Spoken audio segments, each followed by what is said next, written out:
porté Danielle Simonet, conseillère de Paris, qui a pu porter notre voix par un vœu qu'elle a présenté au Conseil de Paris et qui a été voté à l'unanimité.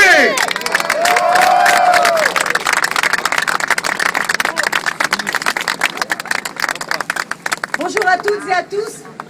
D'abord, je voudrais vous remercier à toutes et tous d'être venus si nombreux à l'appel du collectif pour la reconnaissance des crimes d'État de l'autre 8 mai 45.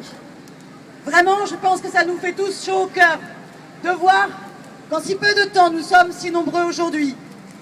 Donc, je vais vous lire le vœu qui a été donc adopté à l'unanimité du Conseil de Paris le 14 avril dernier et que j'ai présenté en tant que conseillère de Paris du Parti de gauche.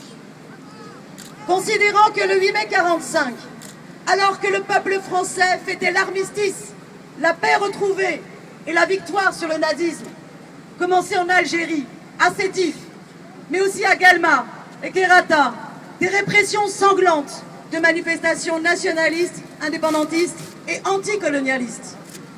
Considérant que ce 8 mai 45, dans la rue principale de Sétif en Algérie, de nombreux Algériens s'étaient tout d'abord rassemblés pacifiquement pour fêter l'armistice, mais aussi exiger la libération du dirigeant nationaliste Messali Hadj et défendre l'Algérie libre, pour laquelle ils avaient conçu un nouveau drapeau, symbole de leur lutte pour le droit des peuples à disposer d'eux-mêmes et pour l'indépendance.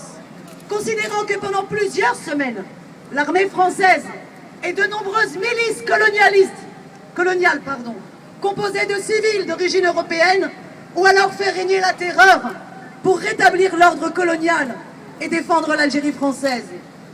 Considérant que si le nombre des victimes algériennes, officiellement toutes françaises à l'époque, mais qui ne l'étaient pas en fait et en droit, est difficile à établir, car encore sujet à débat 70 ans plus tard, le gouvernement algérien avance le nombre de 45 000 morts et les travaux de la très grande majorité des historiens français attestent d'un bilan de dizaines de milliers de victimes arrêtées, torturées et exécutées sommairement. Considérant que depuis 70 ans, ces crimes de guerre commis par l'État et ceux qui le servaient ne sont toujours pas reconnus officiellement et font partie intégrante de l'histoire de France. Une telle situation est inacceptable, car elle ajoute à ces massacres l'outrage aux victimes, à leurs descendants et à leurs proches. Cette page de l'histoire est à la fois française et algérienne. La reconnaître contribuerait à considérer la fraternité entre le peuple algérien et français.